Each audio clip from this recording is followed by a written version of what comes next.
مليون مبروك وكأنك سكر. دايما كده عندك اختيارات مميزة في أغانيكي، سواء كلمات أو اسمها أو نوعها. كلميني عن اختياراتك وكأنك سكر.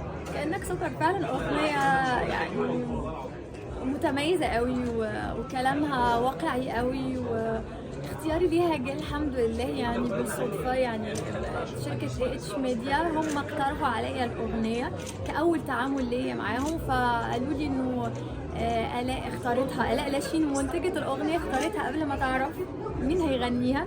ودي حاجة يعني لفتت انتباهي، إن منتج يشتري أغنية قبل ما يعرف المطربة. دي حاجة بصراحة عجبتني وكانت أثارت فضولي إن أنا أسمع الأغنية، وسمعتها لقيتها فعلا شبهي قوي. مراهنة عليكي. ده كان هي مراهنة على الأغنية، فشبهي قوي. ومدين قال لي إنه هو كان برضو من أول اقتراحاته إن أنا اللي أغنيها. التاتش بتاعك في الأغنية، صوتك كان مميز.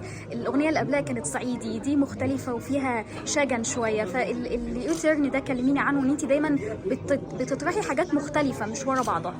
أنا من زمان بحب الاختلاف، يعني على مر السنين دي اللي أنا كنت بغني فيها دايما بتلاقي ليا درامات قوية، بعديها تنزل أغنية رومانسية، بعدين ينزل أغنية شقية مثلا. أنا بحب كده يعني بحس إن كل ده موجود في شخصيتي وبحب أبينه. بفرح قوي لما ألاقي أغنية مختلفة خالص عن اللي قدمته بتتعرض عليا. حلو جدا. بتحضري إيه تاني الفترة الجاية؟ بحضر أغنية مغربي إن شاء الله هتنزل في الصيف اللي جاي. أغنية ولا ألبوم؟ لا أغنية بس. سنجل؟ انت مؤخرا طرحتي أغنية زي الملكات لبنتك، كانت زي القمر، كانت ملكة. ان انت تطلعيهم للميديا او ان انت تظهريهم، شفتي ده ازاي والحالة دي؟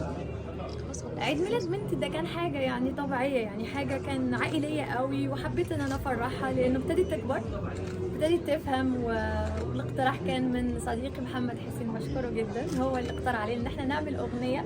بعد الاغنية يعني قلت لا لازم اعمل حفلة وتبقى هي فرحانة، وفعلا فرقت معاها قوي. لغاية دلوقتي هي بتغني الاغنية وفرحانة في البيت بنتعمل لها اغنية. يعني صوتها حلو، هتدخليها معاكي الغنية بعد كده ولا؟ بص صوتها حلو دي ما اعرفش، بس هي بتحب تغني، بس صوتها حلو يعني هنشوفها معاكي قريب. ماشي، خليها تغني ماشي. عندك نورتينا جنات ومليون مبروك. ميرسي جميل.